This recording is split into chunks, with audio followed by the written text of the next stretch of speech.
Are you Kirsten Hiller? Yeah, but I don't know why you want to talk to me. The guy tries to feel you up. You slap him. Words are exchanged.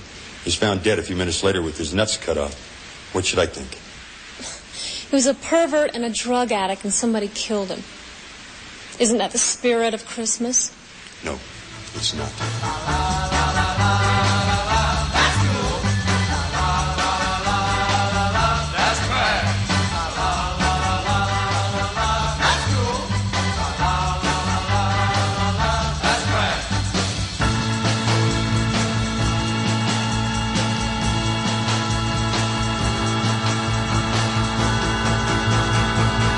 That's trash. Oh, yes. As within the movie, I couldn't really tell what was happening. Yeah. Okay, let's just start then, because I feel like we're breaching into the show. Yeah, sorry. Okay. Hello, and welcome to That's Cool, That's Trash, the podcast where we watch a psychotronic movie online, then get together on Skype to break down the crazy. I'm Matt Howell, and I'm joined today by one of our original co-hosts, Kyle. Kyle, welcome back. Thank you. You know what, Matt? I'm so embarrassed. I have actually been on every episode. I was just on mute. And I thought that you guys were just ignoring me, and I'm so glad we worked this out. It's great to be here. Yeah, it's weird that we talked about you so much, too, so sorry about that. Yeah, that's good. And we've got another guest here who is a friend of ours, Matt Mayer-Lowry. Welcome. Thanks for having me. Yes, so I invited Matt on because he is an all-around Renaissance man, in my opinion. I kind of admire your whole thing you got going on. Like, I think when I first met you, you were doing a website for Portland bands, and yes, doing website design, and you were also in a band called Pangs, and you've just written an amazing young adult, all ages, I guess, graphic novel that I totally loved. Called awesome. Yes, it's called Life Formed. Sorry, I've got this up. Cleo Makes Contact. Yes. And I was hoping that we could talk a little bit about that because I was blown away by how good it is. So my daughter, I took it to read on the plane from vacation, and my daughter took it away from me and curled up and wouldn't give it back. And she read the whole thing in one sitting. So nice. I finally got it back after the flight, and I got to read it, and I loved it. So I was hoping you could tell me a little bit about how you got into writing comics, first of all. Sure. So about 5 years ago, I guess, I realized that if I wanted to write, which I had always wanted to do since I was, I think, in fifth grade or so, if I wanted to do that and get anything done with it, I better get going because, mortality was creeping up on me. And so I started kicking around a couple projects and started out with Life Formed as the idea for like a TV show, but realized that I was not going to be able to get a TV show made, and that would be really difficult. Whereas comics, something that I've loved and read all my life for the most part, would be something that would actually be achievable. So I just kind of started down that path and pivoted from studying TV and screenwriting to studying comic book writing. And I've got a couple friends that are in the local Portland comics community, which is really robust. And I talked to them about what it would take to kind of be able to go to an artist and hire them to try to get something done. So that was sort of my general approach. And I took a script for what had been like a pilot episode of a TV show, met with Cassie Anderson, who's the artist on Life Formed, and hit it off and kind of got started with a few test pages and stuff, and then went from there. And so I would say my comic book writing stuff is very much developed as Life Formed has developed. And that was sort of like a 2 to 3 year process from starting work with Cassie to developing a pitch and to talking to Dark Horse and them picking the project up and kind of going from there. So how is it going sales wise? It's going. It seems like I'm sorry. It seems like it's getting kind of mentioned on a lot of like best of year lists. So I'm excited for you. Yeah, it's been pretty great. Like definitely one part I was so focused on the execution of the project and the writing at first, and then, through the rollout and everything, I never really thought about what it would be like to actually kick it out into the world and have people react to it. So that's been a total unexpected great experience. Just people's reactions to it when we launched it at Rose City Comic Con. Everybody was really loving it and coming up to the table, and 90% of the people that checked it out ended up really digging the artwork and the pitch that we would give them there at the table. And that's also then translated to, we've got some really good reviews and shown up on a couple sort of like gift guides and that kind of thing. So yeah, it's going very well from my perspective. I had really low expectations just as far as, two unknown creators with their first project getting started. So I tried to set the bar low and be pleasantly surprised, and it's been great so far. So I don't think Dark Horse did. I think Dark Horse had pretty high hopes for it because they picked it up. Yeah. Yeah. That's yes. So, and it's been great working with them. And, I remember like when the first, when Dark Horse Presents launched in 1986, whatever that was, walking into the store and seeing that on the shelves and here in town and stuff. And so it's been pretty awesome to, have a book out on Dark Horse, and they've been, super supportive and helping us get it out there. It's been great so far. And I'm always glad to hear when like a kid takes it away from their parent and won't give it back. So that's always been my experience with my daughters with different books at home. So it's to see that happening with my book is pretty cool. So can you, a lot of our listeners are comics fans. I know that for a fact. So can you kind of do the elevator pitch or whatever you do at your table at a con and kind of explain just what the premise is of this great book? Yeah, totally. So, Lifeform Cleo Makes Contact, and it's the story of Cleo, an 11-year-old girl whose dad is killed in an alien invasion. And right after this, a shape-shifting rebel alien crashes, takes on the form of her dad, and the two of them end up teaming up and fighting their way through the alien apocalypse. And so it's sort of coming of age story mixed with sci-fi action adventure. And I wanted to do something, in the genre that I grew up loving, which was appropriate to Elves, a little bit like 80s action and science fiction. And when I started the project, and even now, like there's a lot of great all ages books now, and more and more all the time, stuff that I feel like I can read with my daughters, and we're both entertained by it, and we can have a discussion about it. And that's what I wanted to do with this book. But I at the time I just didn't see anything where it was like that sort of, I don't know, John Carpenter 80s stuff, but applied to like a all ages thing with a girl heroine, and I really wanted to investigate that. So so it's a lot about these two characters just getting to know each other, one who's trying to figure out how to be human, one who's trying to figure out how to grow up in this sort of traumatic situation, while they at the same time fight aliens. So can I ask you some questions? Yeah, totally. Okay, so one question I had was, so did you grow up here in Portland? Yeah. And Cassie is also, she's from the South, right? But she moved here after school?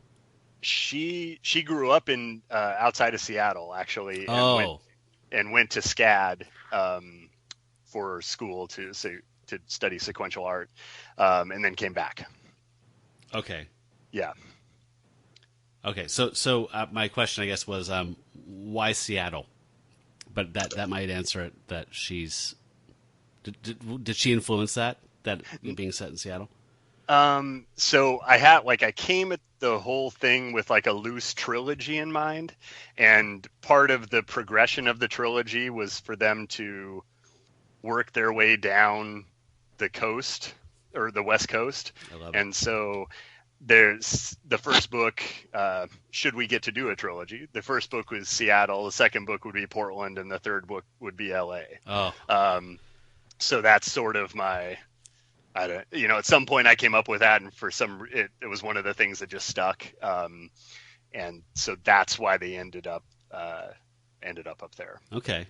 And I also, like, I'm glad that you mentioned that this kind of like the seed of the idea, what kind of came as a TV script, because I'm not that person. I love comics. Comics is my favorite medium, even above like literature, like, prose and filmmaking. Yep. So I'm not that guy that says this should be turned into a TV show all the time with comics, because I love comics as their own medium and they don't need help.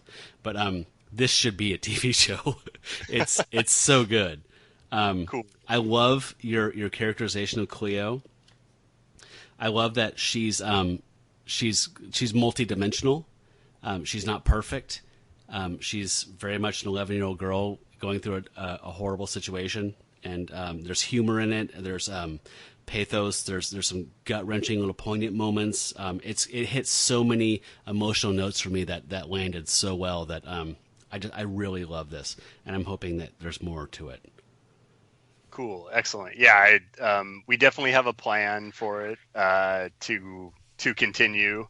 And, like if I had my way with it, I'm pretty much like you. Like, I'm a comics guy. I love everything else too, but if I had to pick one, that's what I would pick. So to me, I sort of, my pie in the sky notion would be that this is sort of like a BPRD sort of thing, where it just kind of keeps going and going, splinters out, and just splinters out and forms. Like we get to examine different characters and different parts of the world after the invasion, and maybe the aliens before the invasion, and it feels like it could go lots of places. And thank you for what you said about Cleo. Like, I feel like I wanted to.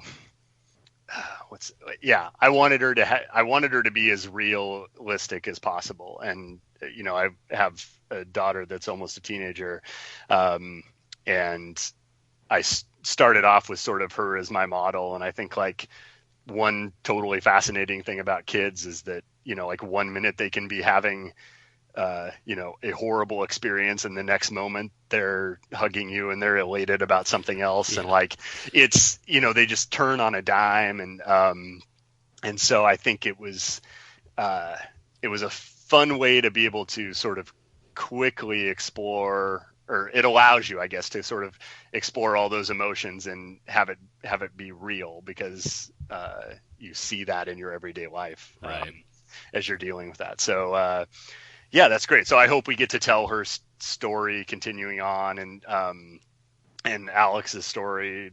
Alex is the dad, alien character, as he starts, or grapples continues with becoming human, and all that kind of, or figuring out what it means to be human, all that kind of typical sci-fi stuff. Plus, there's the list. You got to complete the record list, right? Yes. I was already in love with it, but then I see the Bowie record come out in Ziggy Stardust in the store, and I was like, oh, I love this thing. This is great. Yes. I can do no wrong. Cool. So right. Before we like shift into what we're actually talking about tonight, as far as the show. Who are like your main influences as a writer? Like, what are you digging in comics right now? And like, who are your main influences as a writer in comics? I'm really digging pretty much anything that Tom King does, and he's doing he did the Vision for Marvel that came out, I think, last year. Mm-hmm. That was sort of like a Ray Bradbury sci-fi take on the Vision. And Sheriff of Babylon, which is an Iraq war story, that he's an ex-CIA guy, so that had a ton of stuff in it that you just haven't seen in any other stories about the war. And he's doing Mr. Miracle now for DC, which is an amazing book that everybody should be checking out. I hear that a lot. Yeah, it's pretty fantastic. I hear that's actually worth like breaking my floppy embargo. Yes, I think so. I don't think I think it's worth it. And I don't know. I feel like it is like a Watchmen level work. Like, it's one of those things where you can dive in, and even if you don't know these characters from any of their past stories, you don't need to. Like, it's all there on the page. The artwork's amazing. So I'm really into that. I really like Shade the Changing Girl, which is a DC Young Animal book. That's kind of in the YA realm about sort of an alien consciousness that inhabits a teenage girl, which is sort of in line with my interests, obviously. Yeah. And then Copra by Michelle Fife, which is an indie book that is a crazy sort of his take on the Suicide Squad from the 80s, the John Ostrander run of the Suicide Squad, which he's like a super fan of, and he kind of, I don't know what you call, like, made an amalgam of that team and just does his own thing with it. And his art is crazy and weird and just epic, and in a way that is unlike anything else. So that's definitely worth checking out. What's that called? As Copra. Copra. Copra. And who's putting that out? He puts it out himself he does like an Etsy store subscription. Oh, wow. And they do trades of it through Bergen Street Press. So if people go to like my Twitter or something, every like fourth tweet is probably about Copra. So there should be a link. Okay. Should be a link in there. And what is that Twitter handle? It's Matt MLPDX. So yeah, they can find that there. And Mr. Miracle too. Yeah, everything's up there. That's pretty much what I go on and on about on there all day. Influence wise, it's weird because I think maybe writing wise, I'm more influenced by all the 80s stuff that we grew up with in terms of movies and TV. Like, I think that probably is more where I'm at. Like, Terminator is like my sort of Bible from a writing perspective, which is, and I'm trying to think of what else. I think other stuff that might be slightly more obscure, but like the 80s TV show Wise Guy had a giant impact on me. Oh, wow. Back then. And I think that it was the first show I'd seen that did story arcs and character development in the way that I think we've come to expect now. Yeah. And wow. What was that star's name? Ken Wall. Yeah. Yeah, that's right. That had like story arcs and stuff, right? Season-long arcs, and that was a standout kind of thing then, wasn't it? It was pretty unique back then, and wow. Ray Starkey and Kevin Spacey and stuff were villains on the first two seasons of that, and it was it was sort of unlike anything you'd ever seen before. And there was fallout from one season to the next, and just really instrumental in the way I thought about storytelling and stuff. And so, yeah, very cool. Yeah. So if people want to get your book, it's kind of like a dumb question anymore, right? Because like you just go to Amazon, right? Right.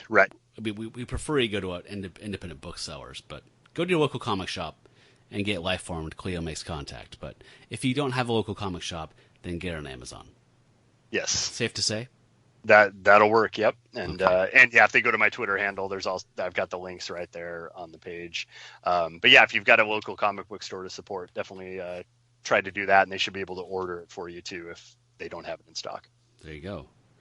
And Kyle, I didn't mean to shut you out there that whole time because I was geeking out on Matt's book, but I saw that you were in the acknowledgments. So you were a reader throughout this process.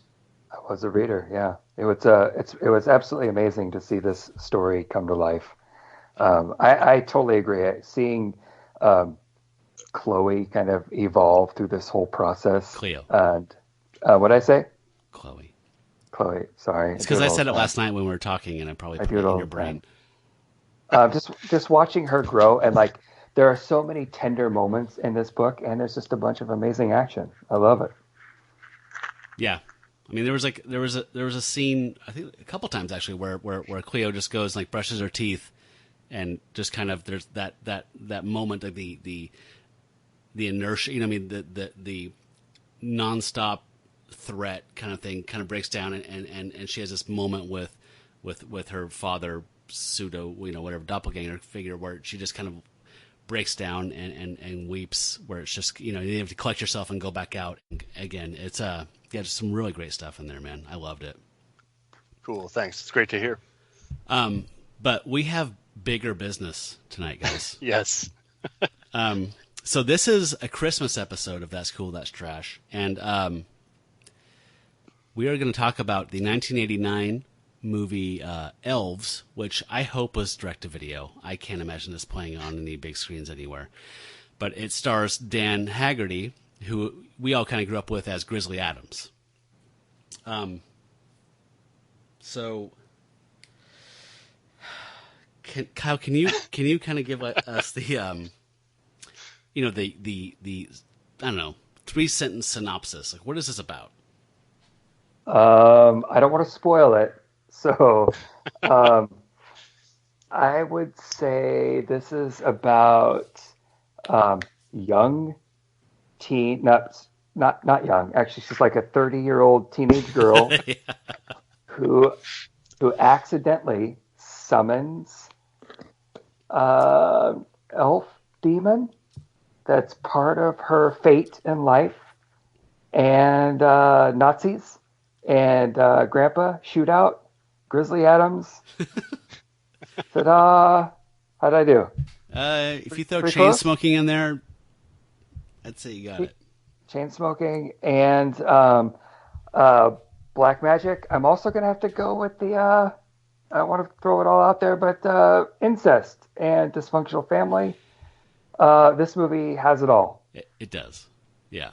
So I had this brilliant idea of, like, I've got to have Matt on and be awesome. We'd have Kyle on, talk about Life Formed, and then I thought, oh, what if I can find a really good movie that kind of thematically ties in?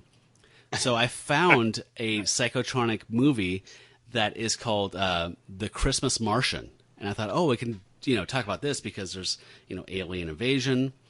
But I watched it, and it's from Quebec, and it's a children's movie from the early 80s, and it is literally unwatchable. Sorry, it's not unwatchable. It is utterly joyless. There's no fun in it. It's just punishing terribleness. So I jettisoned that and fell back on Elves, which I thought we had reviewed on this show, Kyle, like years ago, but apparently we never did. So we got to do Elves. We had to, for everybody. Right.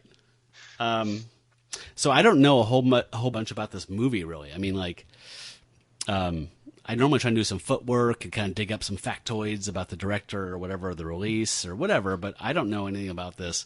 It's kind of a mystery to me. So I don't know if you guys dug anything around. Oh, looked anybody else up that was in it, but I think that Dan Haggerty was kind of their whole thing. They locked him in and built a story around it. Yes. And he was available because of the whole cocaine thing, right? Remember when he got busted for possession of cocaine and that kind of ruined his career at the end of Grizzly Adams? Do you guys remember that? I didn't. No. But That explains a lot. Yeah, he looks like a guy who's had his life ruined by cocaine. Yeah, and I thought, well, you know, he's in the program and he's chain smoking. I think that he kind of was like saying, hey, I need to smoke constantly because of my cocaine addiction. Can we just make it like to where this guy's in, I don't know, NA or AA, you know, to make it easier? Yes. He smokes so much that, like, he almost drops other things he's carrying. Like, he just can't, you know, important plot points that he needs to, like, pick up and stuff. He just can't even do it because he's got a cigarette in his hand.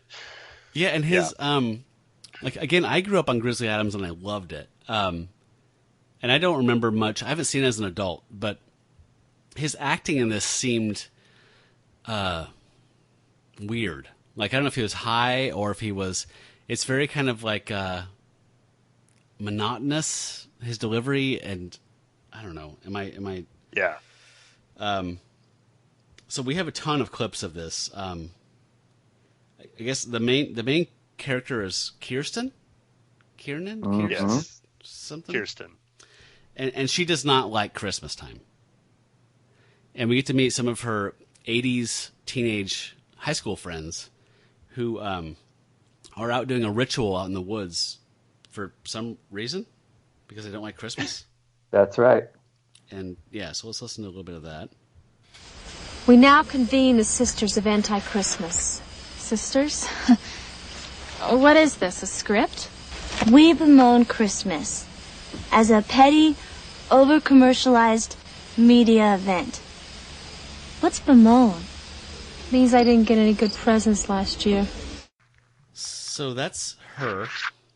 And after she cuts her hand and bleeds into the soil starts kind of steaming portentously and moving up and down.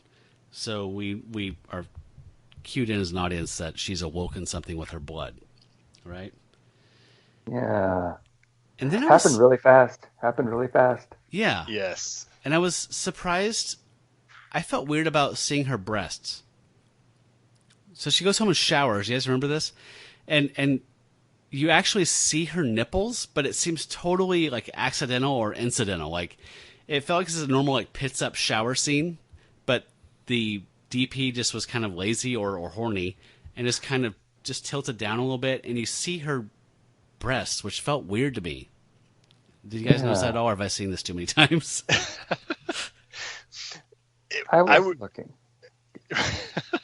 Good point. Yeah, I think what happens immediately after that was so distracting with the brother coming in and sort of peeping on her in the shower that I was sort of that was what caught my attention.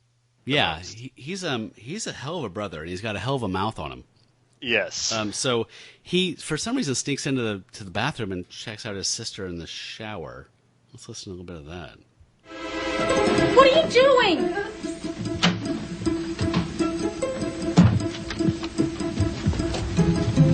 You pervert! I'm not a pervert. I like seeing naked girls. I'm your fucking sister!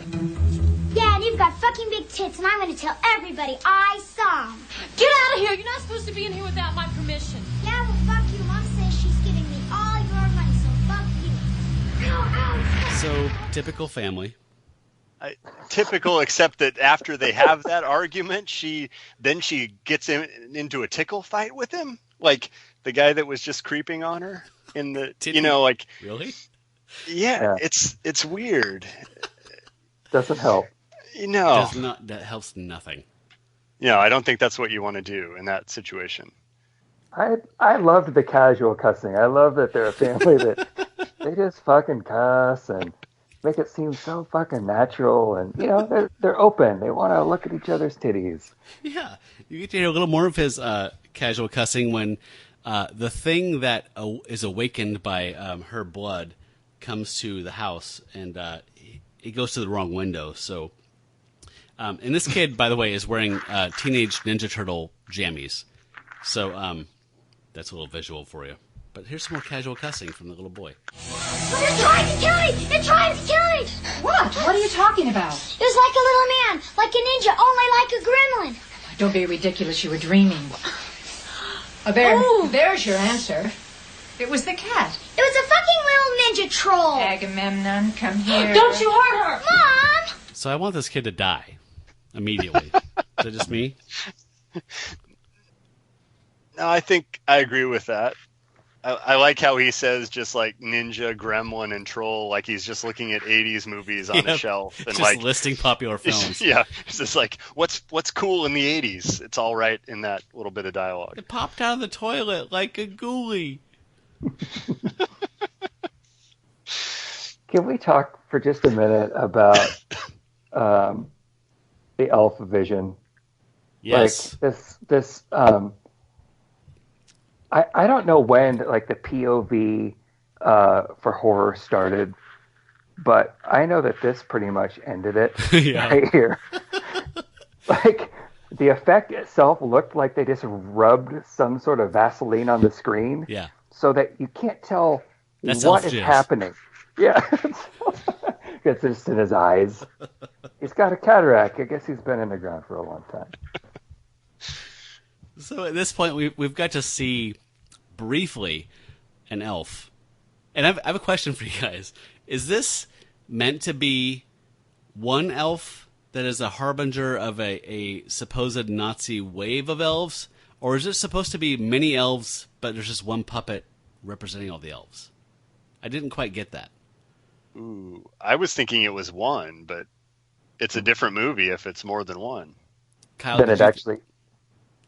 I thought it was one. Okay, so did I. I just want to make sure I wasn't, like, misreading their terrible filmmaking skills as, like, oh, I bet this is supposed to be, like, 15 or 20 of them, but they just keep recycling the same one. Well, and it's called Elves, so you're expecting that there's going to be multiples. Granted. I was. I mean, call me a stickler for the plural, but I assumed there was going to be more than one. Right. So we get to go next to Golem's department store, which is a great name if you're into Jewish history or blah blah blah. I mean, and the Golem is the mud man that was created by the Jews to protect them in the ghettos of Warsaw from the Germans. I didn't quite figure out what that meant. I got the reference, but I didn't understand what they were referencing, like as far as like applying it to this situation. I didn't either. Thanks for pointing that out to us. Yeah. Yes. Because they say several times, like, nothing like this has happened at Golem's in 50 years. Every time something terrible happens at the store around Christmas time. Yeah. So I did want to play a little bit of this, the music that the caroler, the brass band is playing outside of Golem's. I have a major issue with like MIDI music or like bad synthesizers being used for real music, and this is a particularly egregious example in my opinion.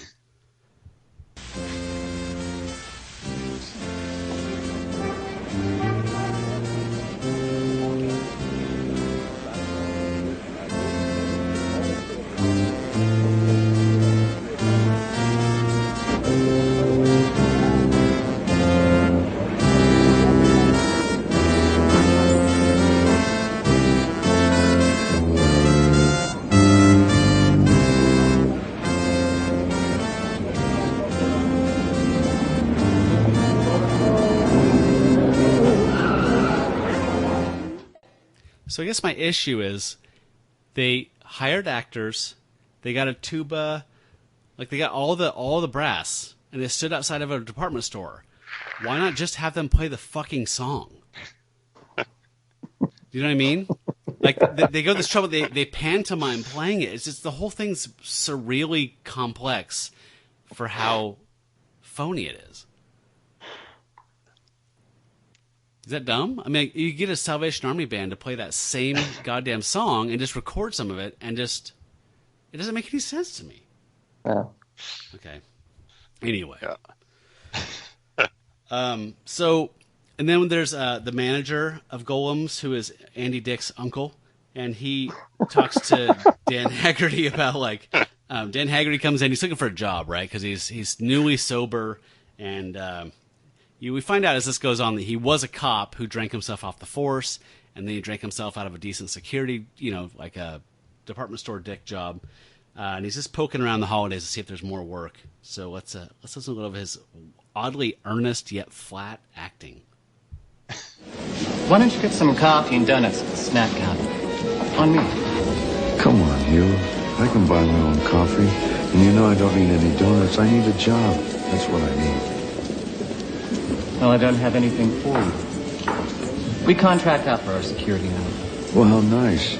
But I know you always need extra help around here at Christmas time. I'll do anything. Look, I'm straight. You can trust me. Give me a break, please. I'm sorry. What'd you say? I'm sorry. You really are sorry, Hugh. You take that sentiment outside, mister. It's Christmas time. Merry Christmas to you. Sounds like a guy who's been recently kind of going through some of those same struggles maybe in his real life. Someone who was not digging very deep for those real emotional tones. I think you may be right. Yeah. Yeah. Talk to me, man. Agamemnon. Agamemnon. So Agamemnon. I've seen this movie like 3 times, and every time I watch it, it's a year or two apart. And every time the mom comes in for like the first scene, or like when she drowns the cat in a goddamn pillowcase in the toilet, I'm like, what's her fucking problem? And then the movie goes, oh, that's right, that's her problem. Yeah, I don't know why she's taking out on cats, but that's her problem. She's been looking for a reason to drown Agamemnon for years. Yeah, and I take offense to that as a fan of Greek, mythology and the Iliad. But I mean, it's just me. I felt like the cat drowning scene was sort of like, it felt like the whole movie was crystallized by that. Like it should be sort of terrifying and creepy, but like the cat doesn't fight back at all. Like it's sort of like brushes over the surface of this thing that's creepy and horrible, but it doesn't really, I don't know. It doesn't dig into anything. There's no meat there. Like, does that make any sense? No, it does. I was just thinking, like, my thought was, every time I see it is, why does she use the toilet? Like, what's wrong with the sink or the utility sink in the utility room? Yeah. Or what's wrong with the bathtub, which is where something important is going to happen with the mom later, which would create kind of a foreshadowing thing. I don't know. Yes.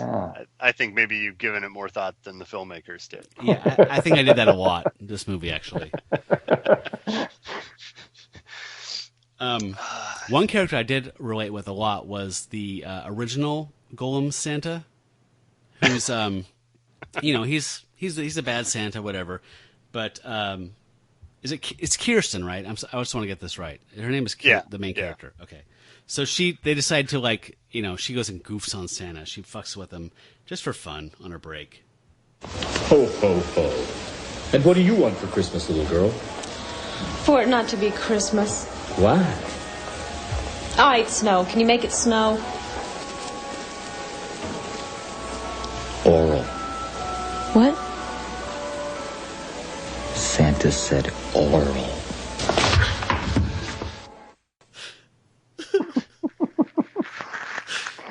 One of my favorite Christmas episode samples ever. You know what's ironic is that Santa Claus really could make it snow, if you know what I'm talking about.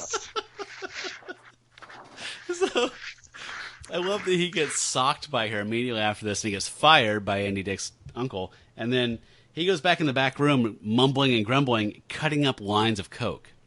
And then, insult to injury, his beard gets stuck in the coke, and all the lines go flying. And then, bigger insult to injury, an elf takes a knife and cuts off his penis. And he dies. Yeah. Brings up a lot of questions for me. Yes. Go ahead. No. I was just going to say, it's the spirit of Christmas. It's the spirit of Christmas. It really is. Yeah, I actually have a little bit. Yeah. So, obviously, Kirsten's a person of interest because she was the person who was, attacked by him and socked him. So the detectives want to talk to her immediately following that. The girl's out there. Nothing like this has happened at Golem's in 50 years. Sign of the times. Now, that guy back there was using narcotics when it happened. Are you Kirsten Hiller? Yeah, but I don't know why you want to talk to me. Guy tries to feel you up. You slap him. Words are exchanged. He's found dead a few minutes later with his nuts cut off. What should I think? He was a pervert and a drug addict, and somebody killed him. Isn't that the spirit of Christmas? No, it's not. I think I we've love that all got scene. a lot of growing up to do. Sorry, Cal, what? I just love it. He's walking out of the back room just like talking at people and pointing like he's the top cop in town, right? So he's just running the show. Yeah. That guy was on narcotics. What do you got? Oh, like a pro. So our cop, Dan Haggerty, what is his character's name, by the way, Matt? It is Mike McGavin, I believe. Mike McGavin. But he refers to himself as Ace, no? He says Ace. Or is he just being colloquial with himself? I think he's being colloquial with himself. At some point, he is asked to replace dead Santa, and in the back room where this happened, there's a chalk outline of the old Santa and the blood stain from his penis and balls, and he's back there and he notices that there's this cryptic symbol carved into the ground for some reason, which doesn't make any sense. But he tells himself, you know what, I can't get mixed up in this, and I love this. No, Ace, I'm not a detective anymore. I'm not even a store detective anymore. This is none of my concern. I'm Santa. All I gotta do is just take care of my reindeer. Oh. Yep. Yeah. One of my main issues with this movie was the grandpa and the Nazis. And I'm making air quotes, by the way. So the grandpa appears to be just someone's dad who puts some gray in his hair, right? And tries to sound Jewish. Yeah. Which is that his attempt at a German accent? I don't know. And the Nazis are just like this whole thing should have been set in 1970, right? Because that's like 25 years after, the war criminals go in hiding. Maybe they're doing nefarious stuff in the background. But 1989, isn't that too? Is that too far? No. Like, is it? It seems too late. You're done. Yeah, these are the sons of the Nazis that are picking up where their fathers left off. Well, and that's why they have ponytails and leather like dusters. Right. Yeah. They all look like Steven Seagal. Yes, they do. And one thing is great is that they have no problem borrowing any kind of catchphrases from George Romero at all. We have always known where you were. We have simply respected your desire for privacy. Then why come here now? You had us convinced they could not be resurrected. It's true. When there is no more room in hell, the elves will walk the earth. So I checked this one out. That's not attributable to some Haitian thing. It's not some Bible thing. That's fucking Dawn of the Dead Romero. Like, he wrote those words, but he said the dead will walk the earth. Like, they just stole lines from Dawn of the Dead. Which is, for me, one of my, criminal arch cardinal sins is referencing a better movie than your movie. You can't do it, right? Yeah. You can't say, here's looking at you, whatever, blah, blah, or... Here's looking at you, Tim. Yeah. Yeah, I saw, Renee and I watched some Uwe Boll movie where... they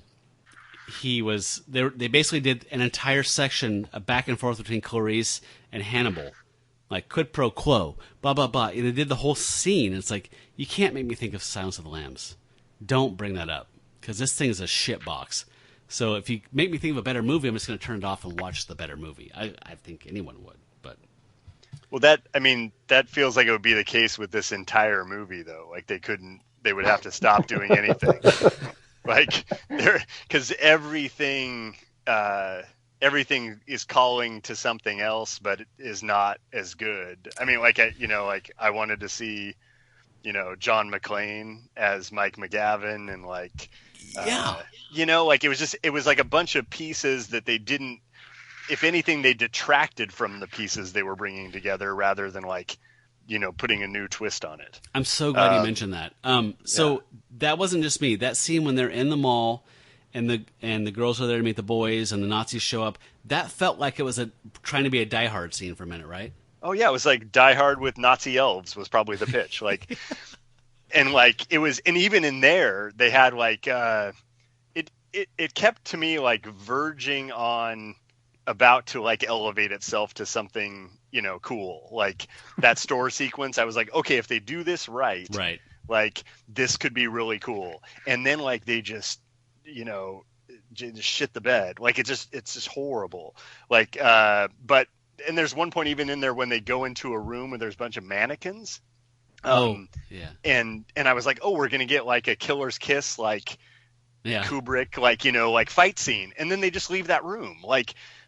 they just kept. It's like they kept coming up to a point where they could maybe do something good, and then they just they pulled right back. Like, I don't know. It felt like that just kept happening. And the Nazis were like a big part of that. It's like these Nazis are really the worst Nazis I've ever seen. Shitty Nazis. And, like they're like incompetent, most uninteresting Nazis that you've ever seen on screen. That's a lot. Yeah, like you shouldn't be. Yeah, not good. So there's a great scene, by the way. I didn't grab a whole bunch of Kirsten's friends, but she has these two typically bimbo-y 80s friends that everything they say is amazing. The scene that we were talking about in the mall is that she and two of her friends, so she's a virgin. She makes a very clear point of this, and this is important in the narrative.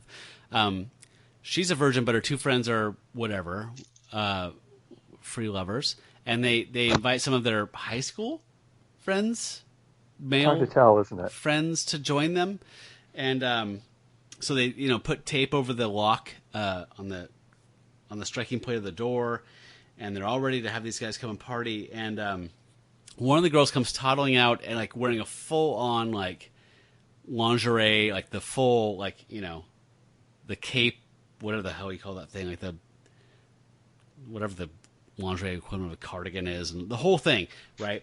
And the other chick's like, that's too much, that's not cool. And there's a little bit of a Mexican showdown of 80s girls.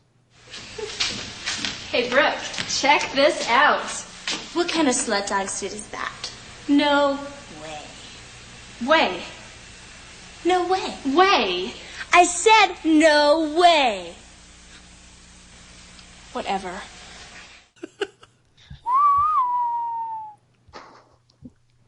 I thought that was hilarious, but it doesn't matter because they both die. They're killed by elves while the Nazis are running around the store, so it doesn't matter. And ultimately, nothing really matters. Yes. So is the elf invisible? Only to stupid people. Okay. No, that makes a lot more sense. Okay. I mean, But, I'm sorry, he's invisible unless you can get a cool shot of him wearing a Santa hat in front of a Christmas tree. Could you describe the elf for me, please? Could you? I was telling Kyle this last night. I was kind of breaching the rules and talking about the movie beforehand. But Matt, how would you describe the face of the rubber elf? Like, what's the expression of the elf? Wow. There's folks out there who have not seen this. Paint a picture. Yeah, I don't know. Like I had just watched the first couple episodes of Buffy recently. Okay. So in my head, he was sort of looking like the Master from Buffy, but as if he was, it had his head kind of crushed in a little bit, and then he was, also Beavis. Like something not right in the head. Yeah. I did think though that when they actually showed the elf, and I don't want to jump the gun here, but that you were saying with the Santa hat, and then there's a scene later when he's watching somebody die. When they actually show that, I thought like if they'd really leaned into that, it's kind of creepy. Yeah. Like it's a creepy. I mean, design is probably giving it too much credit, but like it's a creepy look. Like when you actually look at it, but like Kyle said, half the time it's so hard to see what's happening just from a photographic point of view, like that it's hard. You don't get that, and so it's sort of just stupid. But when you actually see him head on, it's kind of it's disconcerting. Yeah, and I was telling Kyle that its expression. To me, kind of reminded me of like when you see like those shots, like those videos of people watching Two Girls, One Cup, and he's just gobsmacked and horrified. Yes. Just slack-jawed terror. That's kind of what his face looks like all the time. Maybe that's just me. No, I think that makes some sense. He looked... Two Girls, One Eggnog Cup, whatever you want to call it. I don't know. He was, yeah. I think they should have leaned into it some more. I think they could have gotten a lot more mileage out of it than the furry feet or whatever they showed when he was like, shuffling around. Yeah, the weird rat haunches, right? Yeah. Yeah. I kept thinking that he looked like maybe this Vermin, the Spider-Man character. That's yes. It looked like totally Vermin. right. It's like a rat hybrid human thing, which is one of the most pathetic, awesome Spider-Man characters. I loved. We were just looking at my Mike Zeck artwork a couple minutes ago and talking about Craven. Yes, that's right. You got Mike Zeck stuff at that last show, huh? I did. I was just showing that to Kyle. So I stupidly waited until the last day and he wasn't there. Oh, that's too bad. So I'm pretty upset about that. Yeah. Yeah. Because that Fearful Symmetry, whatever that storyline's called, Craven's Last Hunt, whatever, is one of my that was my heroine into comics. I mean, I read Zeck's Punisher miniseries. I think that was one of the first ones, and then I read that one, and I was completely hooked. And I feel like I've been just chasing the dragon ever since then. Yes, agreed. Yes, if only this movie had an eighth of the pathos of that storyline. Right. But no, Vermin is that's pretty close actually. The look of Vermin from that is dead on. Yeah. Yeah. Another thing I loved about this, so Mike gets really into this, and fortunately, he didn't only go to the police academy. He went to college. And he studied occult symbols, which is awesome. It comes in super handy. So he goes back to that school because he sees that occult symbol carved in the storeroom floor. So he wants to check that out. So let's check this out. Excuse me, ma'am. I remember a book from college about mystical symbols and runes. Occult Sciences, that's section 666. Are you kidding me? That's got to be a joke. I just thought that was a rare moment of levity. This is a really good insight into McGavin. I gotta say, I mean, he is at his core just a true detective. He is not going to let it go. He realizes it's not his job. He's just a Santa now, but that symbol just keeps nagging at him and nagging at him. Once a cop, always a cop. Exactly. It's in his blood. McGavin can't help it. And until the end, though, when everything is crashing down outside and he just kind of stays in the house. So that was my question for you guys. Was like, did you not notice? Did that bother you that he has this arc of being this hero, and then he's literally just like, take this rock to your sister. And that's his big exit. Yeah, it's an elf stone. And he's not even dying. He's just kind of got punched in the gut a few times by a Nazi. He's like, oh God. Oh, right in the balls. Okay. Yeah. Take this to your sister. Run. I don't know. It's like we just give up on him completely. Like we don't even get he doesn't get an action climax, and he also doesn't get any sort of story resolution. Like, nope. Yeah. No part of the denouement. No. Although there's not much of a denouement, but it's more of a twist, right? Yes. Which I had to actually rewind the movie at the end and watch the ending again to make sure that what I missed was what I missed, because bad blocking, bad puppet blocking. We'll get there later. Yeah. One of my favorite actors in this whole thing, there was a lot of bad actors. Gramps was really bad, but he was good. But the professor that Mike meets at the library, apparently this is like Mike studied under him. I don't know how old Mike's supposed to be, but this dude's clearly like 25. He's a terrible actor. You guys know what I'm talking about? I call him, the clip is just called Professor Douche. So he goes to meet this guy, and the guy tells him, like, you know what? Well, we'll just hear it. Do you think that there could be an elf cult or a sect alive today that would be crazy enough to kill people? Oh, no. But about 50 years ago, there was a group that believed in elves that did one hell of a lot of killing. The Nazis. The Nazis? Mm-hmm. They believed in elves? Oh, yes. They believed in a lot of things. If you could ignore their brutality, you'd have to say they were just a bunch of crackpots. Well, what the hell were these Nazis going to do with these elves? I don't know. Oh, actually, Professor O'Connor. He is more up to date on the Nazis than I am. Yes. Where could I find him now? Let's see, it's Christmas Eve. He should be home. So that dude, right? We all know that guy. He was in the theater class for your high school. Like this kid's like he's like 22, isn't he? And he's smoking a meerschaum like pipe in the library. Which, by the way, they told Mike to put a cigarette out, so that's kind of fucked up. Yeah. I don't know. That guy, I was obsessed with that guy. He's so community theater level acting that I just was he's my favorite part, actually. The turtleneck sold it. The turtleneck and the professor jacket. Yeah, the leather elbows. It felt like John Hodgman like doing a bit to me.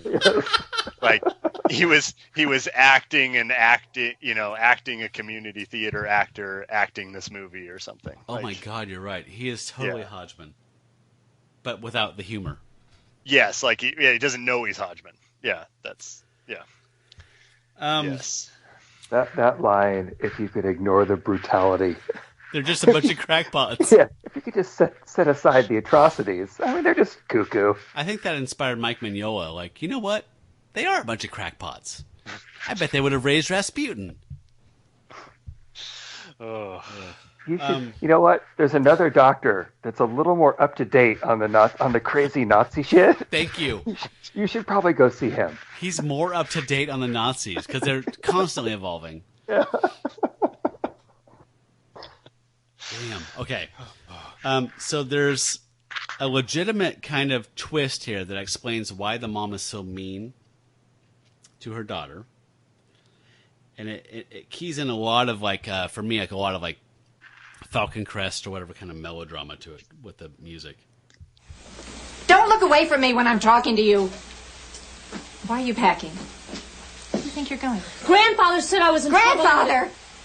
Shut up about your grandfather. He's a total incompetent. Why do you hate everyone? Why do you hate me so much? I wish you were dead and Dad was still alive. Dad? Dad? You want to talk to Dad? Go down to the study and talk to him. When are you saying Dad's dead? Dad is in the study. Grandfather is in the study.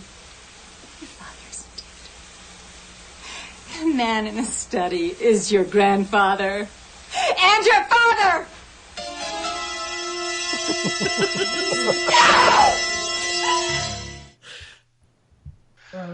The, dun, dun, dun. The music worked for me right there.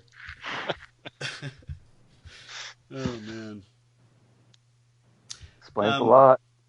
Yeah, so I think there's actually an intentionally kind of funny scene when Mike goes to the Nazi professor's house and gets the skinny on what their deal was. I think that was supposed to be kind of funny, right? I hope so. Where the maid is speaking Spanish or whatever, Latina, so he's saying call 911, 911. That's supposed to be funny, right? I hope so. The way that they ended that was really funny with him speaking directly into the camera, down at the kids. Oh, right.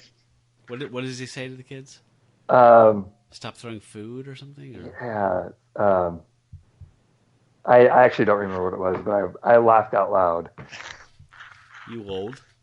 I lolled. Let's hear the clip. Maybe it's at the end here. I want to know the connection between the elves and the Nazis. There are two schools of thought. What are they? One, the Nazis experimented with elves as assassination teams. Small, easily hidden, silent, vicious. They have magical powers. They can't be hurt or killed. They eat anything. They're a perfect soldier. The problem is, there's no such thing. What else is there? Tell me some more. Theory 2. The elves were a genetic engineering experiment. Now, I like this one better. It mixes science and the occult. The Nazis did have some clever scientists. This was before today's technology, of course. Each elf was to house the haploid gene structure in its sperm cells to produce the master race. Once again, magical powers can't be hurt or killed. Driven to select the genetically perfect human mate, the proverbial virgin, of course, holy midnight consummation on Christmas Eve. Wait a minute. Tonight, you mean... The elf mates with the virgin on Christmas Eve to produce the master race, and it will eventually rule the world. But once again, the problem is there is no such thing. No elves. Sorry, I didn't get the It's okay. comment to the kids. That is the problem, though. There's no such thing as elves. So what is the... Sorry, go ahead, Matt. No, I was just going to say, Nazi elf assassination teams, like, I feel like... Right? That encapsulates, like, the movie's got all these little nuggets of things that could be good, and I was just like, oh, I want to see the Nazi elf assassination team movie. Right. That's better than this. And I'm expecting that to be part of the Hellboy verse any day now. Yes. I mean, his whole description there sounds like, as you were saying, Mignola inspiration. Yeah. Yeah, so we're moving on right along here, guys. I don't know if you have anything I'm missing, or I'm not lighting. Am I skipping too much stuff? Whatever. No. If I could just quickly recap to see if I'm understanding this. So, the elves have modified sperm. Am I right? Am I right so far? Yes. The Nazis have modified sperm, and if the Nazi elf mates with the inbred Nazi princess on Christmas Eve, then you get the ultimate master race? Yes. Is that right? But she's not inbred. I mean, she is technically inbred, but she's supposedly genetically superior inbred. But yes, you're right. Everything else is totally right on. From that decrepit dude in the wheelchair? Yes, Gramps' dad. Okay. And the mom. And the mom, yeah. So he porked his mom, or he porked his kid. That's why she was so close to her daughter in age. Okay. Just making sure. It does seem like there's some logical problems with that whole setup. I think you guys are trying too hard. I think it's really, really simple. Yeah.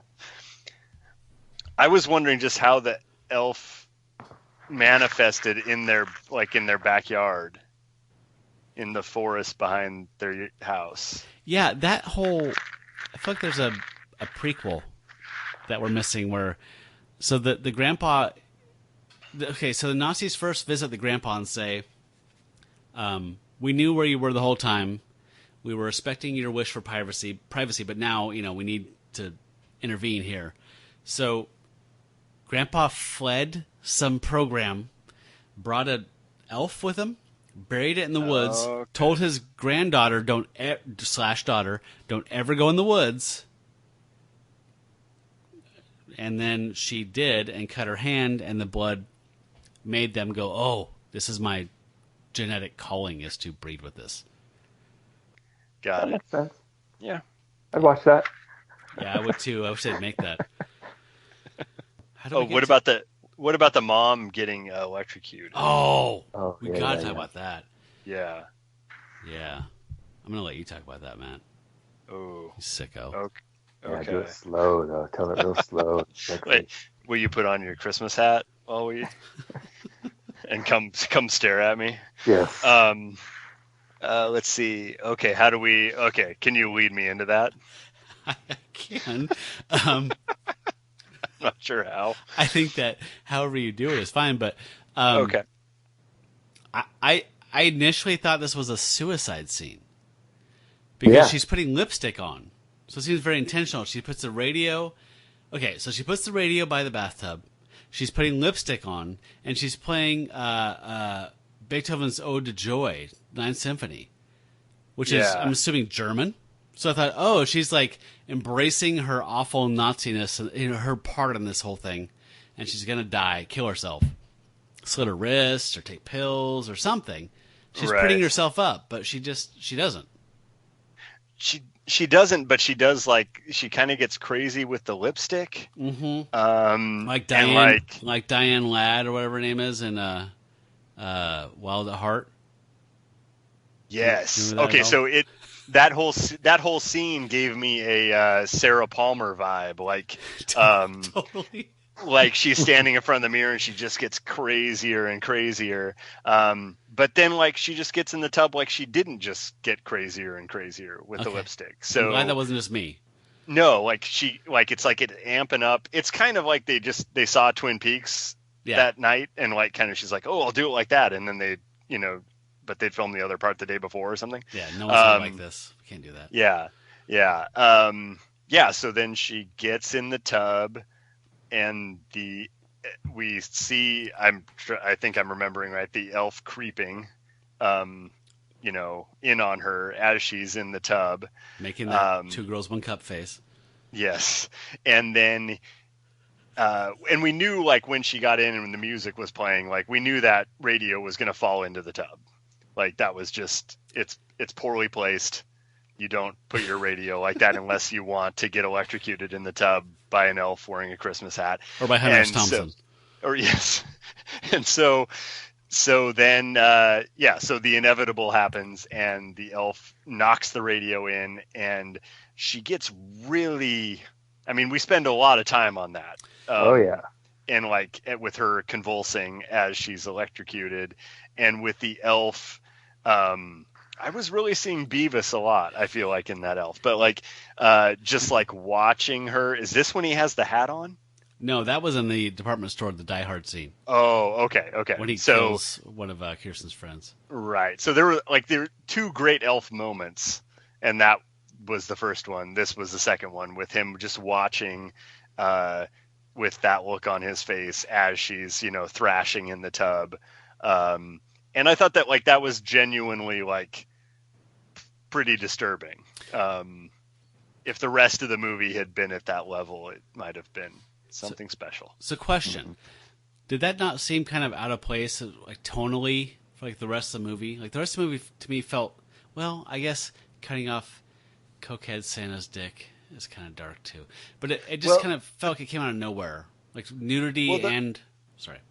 Yeah, no, I was just gonna say the problem feels like there's no reason for the elf to be killing anybody, really, right? Like in this whole thing. So I think it did feel out of place because it felt very directed. Like he seemed like he really was out to get her, and that doesn't really make any sense plot-wise. Yeah, that's true. I mean, in his defense, he is a Nazi. He's a Nazi elf. So I have a question. As you guys may or may not know, I know Kyle knows, I'm not a very practical person. I don't have many skills that apply in the real world.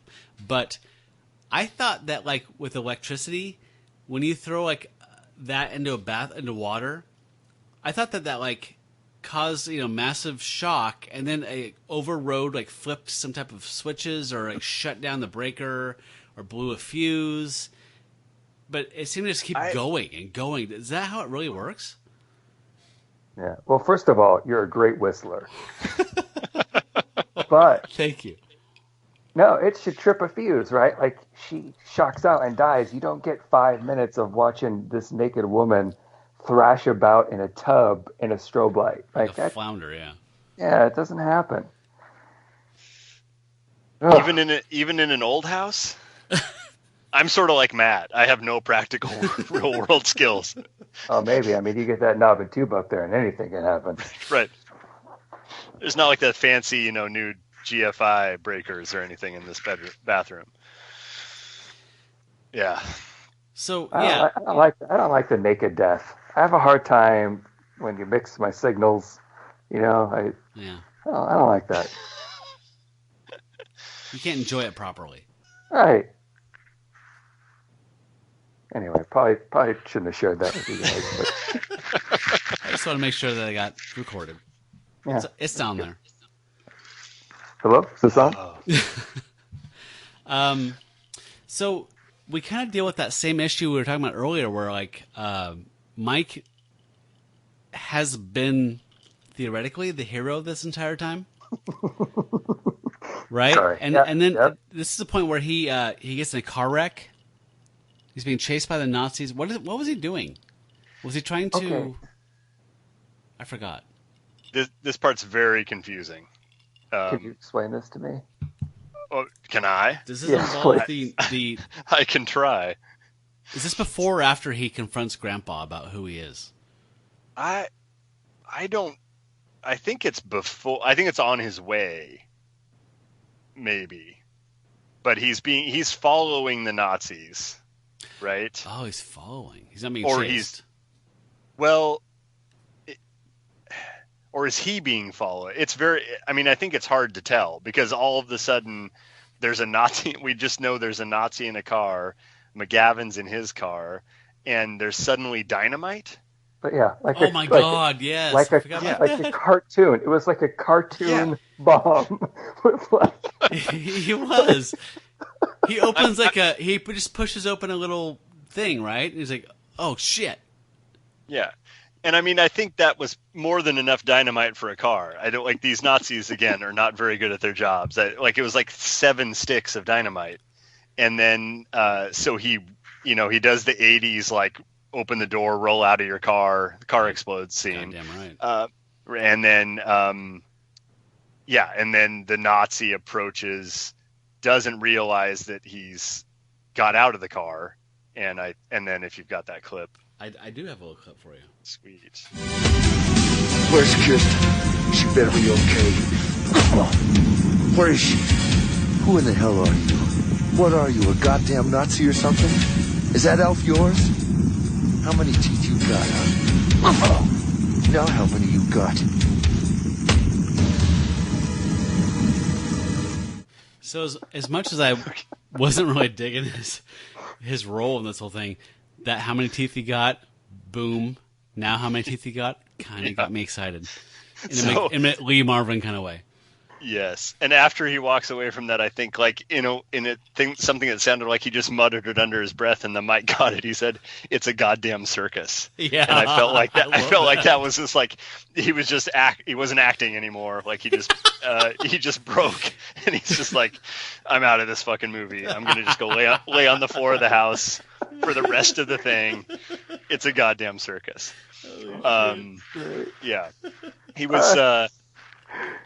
And I like, are you a goddamn Nazi? Is that elf yours? There's some gems in that scene. Oh my God. Yeah. So I'm gonna play that last clip. That is him talking to Grandpa, since we have it. I think it comes around here. What you may have heard today is nothing. Lies and rumors that we spread 50 years ago. Only what we wanted people to hear. We? You were a goddamn Nazi, that's what you were. You were one of them. Tell me something. What in the hell is this? Your new party insignia? No, that is our original party insignia. It must be the Hydra symbol, or I don't know what it is, but... It's sort of a swastika, but not a swastika. Like it's more ornamented. It's like a swastika meets PETA. Right. And why was it on the boobs? Remember? Oh my God, that's right. Grandpa had a sketchbook, and there was a topless woman. So Kirsten had visions of a virgin woman with that symbol over her breast. She called them Art Deco breasts. Right. So she was somehow genetically keyed into her purpose and expressed that through art. Via okay, so that was her sketch, not Grandpa's. No, she drew that because, in the opening scene when they're doing the Sisters Against Christmas, whatever the hell it is, she says, like, nice Art Deco boobs, right? Like, I made those up or something. I see. Thank you. Yeah. Sleeping good tonight. So, as we mentioned before, Haggerty's character, just kind of, he punches some Nazis in the house, and he's done. And then the little brother and the sister run off in the woods, and the Nazis are involved, and then he comes back to get the Elphinstone. Is that what it's called?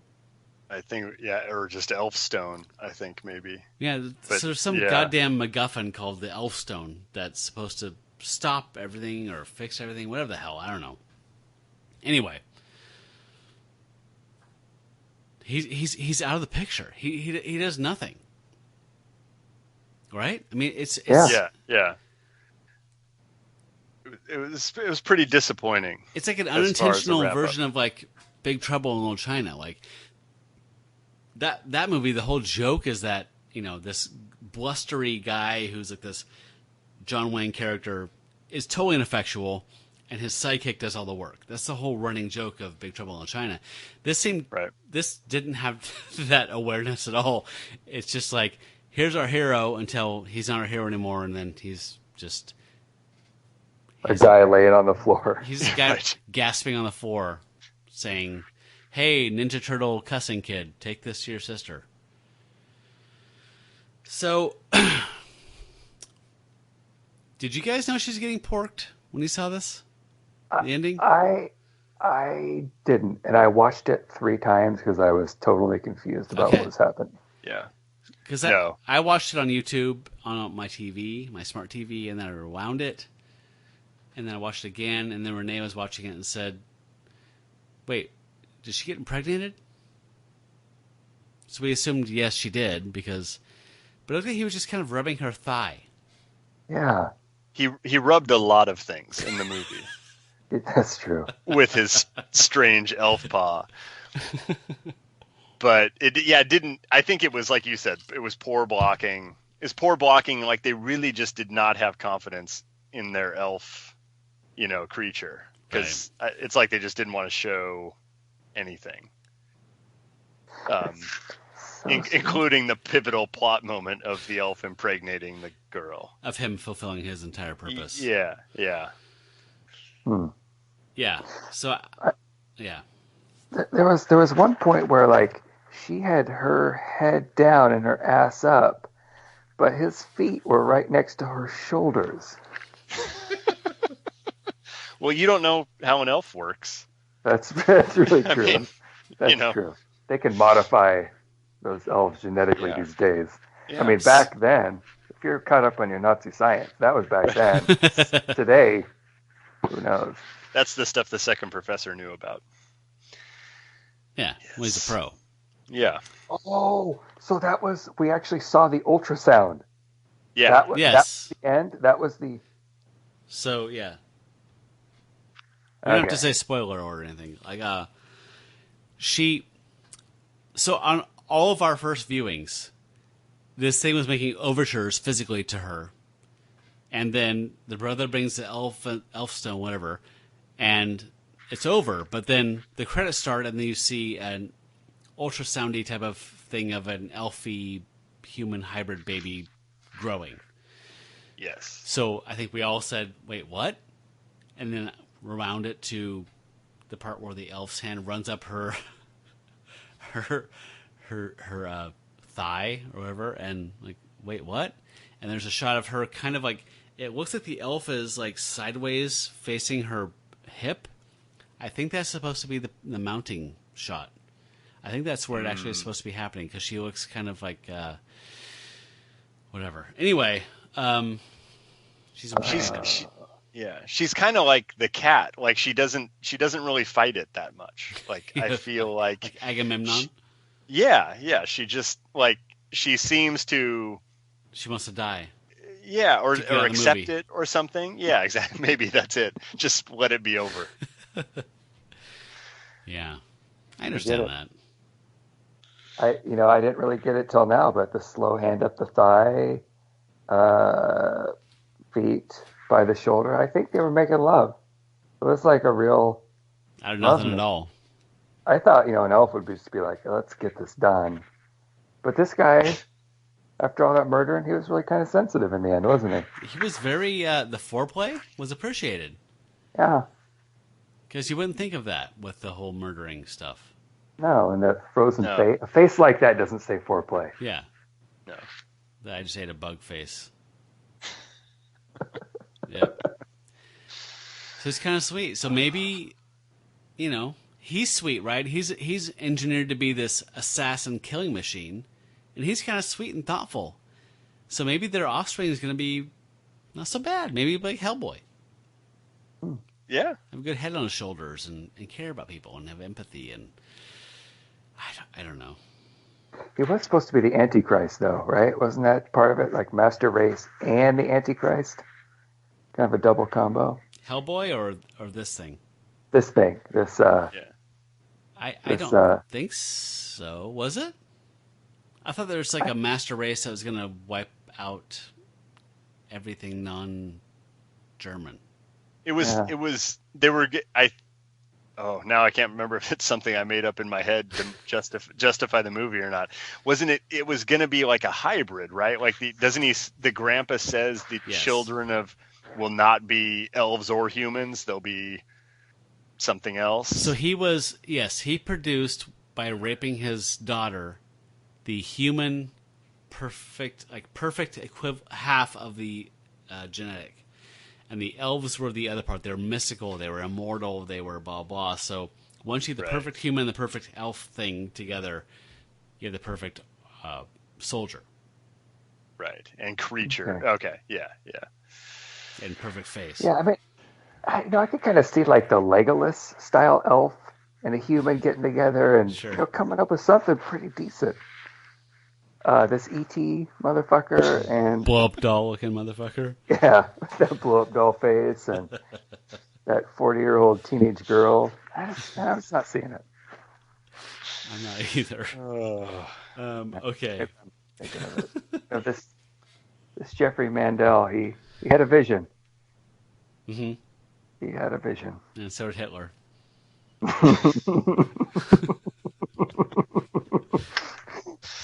I don't want to do false equivalencies, but all right. Have we covered this? I think we've done it justice. I think so. Okay. So I have to do a quick kind of station ID thing here, where I share one of our other shows in the Podritic Equation network. So here's a little promo for that. Hey everybody, this is Cameron Weaver. And this is your boy, Chad Hoy. We are the two boys behind the Dad Podcast. Yeah, so the Dad Podcast, we basically, let's put it this way, we don't really talk about anything, but we talk about everything. Yes. Nice. Yeah, so we... This is the Dad Podcast right now. Yeah. And if you like this, then you'll like, the show. Sometimes we drink during it, sometimes we don't. Sometimes we talk about beer, sometimes we play a game called Band or Porno Name. Chad has to decide if the thing I'm saying is a band or a porno name. Very ambiguous, and it's very hard. So check us out. If you hate us, pass us along to a friend who has bad taste in stuff, and maybe they'll like us. Yep, we upload every week, so tune in. Okay, so I think it's time for final judgment. So we're going to start with you, Matt. I want you to tell me if this is cool or if this is trash, and then explain your answer for the audience. Okay. I'm torn because there's some awesome dialogue as we've shown in some of the clips, but I think that the fact that you just never really, everything's just explained at you, and you don't really get to see much, I think I have to go with trash. Fair enough. Kyle? Well, we had Nazis, incest, unjustified murder, pretty much demon elves, a bunch of stuff I would normally really enjoy, but this, it just fell short at every level. I'm going to kind of circle back with Matt's point. Like, there were so many opportunities that this could have been really fun, and instead you had the blow-up doll, rubber face, E.T. slow motion. I'm gonna sadly go trash. Fair enough. I agree with both you guys. This felt like it was built out of ideas that could have been so cool in competent hands, right? So there's a horror movie, Die Hard, that didn't happen. There's there's Nazis, for Christ's sakes, and demon elves, and you didn't do anything interesting with it. So it's ultimately it's trash. It's a wasted opportunity. So for me, it's trash. And so when we have a trash, we expect the person who deems it to be trash to offer an antidote. It's great if it's free and available online. It's great if it connects to the movie thematically that we were talking about, but that's not critical. I didn't do my homework here, but it sounds like, Matt, you have us all covered. I do. I'll start with one that is free on Vudu, at least. I found Night of the Comet, which is a really fun 80s movie. Was a big influence on Joss Whedon for Buffy, I know, and is about I think, again, not really teenage girl going on an adventure through a post-apocalypse after, at Christmas, a comet streaks across the sky and kind of turns LA into sort of Omega Man zone. Everybody gets, I think all their liquid gets evaporated or something. They're all just like crystals on the ground. And she has to wander through this. So I think that sort of is my antidote for the teenage girl, slash end of the world sort of thing. For the straight up supernatural end of days thing, I would go with End of Days with Schwarzenegger. Sort of like with Elves, you're going to get like not very great acting from the lead, but I thought it was super enjoyable, and Gabriel Byrne's in it, which automatically elevates it in my opinion. And I thought that was super fun. And then for actually scary stuff involving teenage girls, The Black Coat's Daughter, which is about a couple girls at a boarding school and some crazy demon possession stuff that goes down. That is, as Matt and I have talked about, like it's very based on sadness. It's an indie horror movie that really leans into the emotions, and the whole possession angle sort of plays off loneliness. So super great movie, super moody, and I think actually scary. So I would those would be my three antidotes. Those are great choices, by the way. Yeah, I have to echo totally. So I've never seen Night of the Comet, and I haven't seen End of Days, what it's called. Yeah. But Black Coat's Daughter, I absolutely loved, and so that's directed by Oswald Perkins, who is Anthony Perkins' son, and he's a great director. I'm really hoping he makes some more stuff. So I'm glad that you brought that up. Yeah, cool. That's a great movie. Okay, so we have three trashes, which is kind of unusual. It's official. Oh, but it's officially trash by our standards here. Okay, Kyle, do you have any anecdotes, or are you good? No, I do not. Okay. I was actually going to say Gremlins. I'd rather watch Gremlins 50 times than watch this. Right? Again. I think Gremlins is a much better choice than this. Yeah. Okay, so cool. So we got that covered, and I think we got this movie covered. I'm so glad. Thank you so much for being on the show for this Christmas special. That was I had a blast. Yeah, thanks for having me. Thanks for having me. We should do this again. You guys want to try this again? I would love to. Yeah, for sure. For our next episode, we'll be back soon. We're going to be breaking a couple of my kind of show rules. So, this show was about watching a psychotronic movie online and getting together on Skype. However, next time I'll be watching a TV show, the pilot episode of Small Wonder with Joe, another founding member, and our mutual friend Jacob. So we're going to be watching this together, and then doing using an Omni mic and kind of recording this whole conversation on a table. So we're trying something new, just to see what happens. But if you haven't seen Small Wonder from the '80s, I can't think of a more surreal, terrible, like bottom of the barrel shit box of a fucking sitcom. Can you? So yeah, if you go deeper than the pilot, and if you do the season, like I'm in, because I love Small Wonder, in that way, horrible way, and would be happy to join up with that. If we can somehow parlay that and do an ongoing thing, you will definitely be a guest. Yes. How about that? Sounds great. Okay, so that will be coming up next in the new year. Matt, can you just give people your info one more time, just about how to find out about you and what you're working on with Lifeformed and other stuff? Yeah. So you can find me on Twitter and Instagram at Matt MLPDX. That's Matt with 2 T's. And you can go to lifeformed with a D comic.com, and we've got links there for to purchase the book and read reviews and all that kind of stuff. And then if you search for Lifeformed on Facebook, you'll also turn the book up. And yeah, feel free to reach out on any of those platforms. In this day and age, you have to try not to find it, right? Yeah, it's if you're looking for pretty it. tough. Yeah. Yeah, exactly. Cool. All right, you guys, I had a blast talking to you about this terrible, terrible movie. Likewise. So you guys have a Merry Christmas for me. You too. Right. And everybody out there, thank you for listening. For That's Cool, That's Trash, I'm Matt Howell. I'm Kyle. I'm Matt. And you folks out there, stay trashy. That's cool.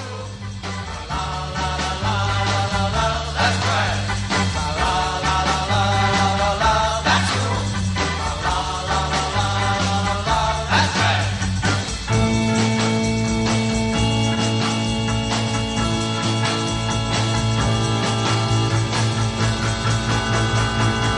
That's trash. It's garbage, folks. Santa said, almost.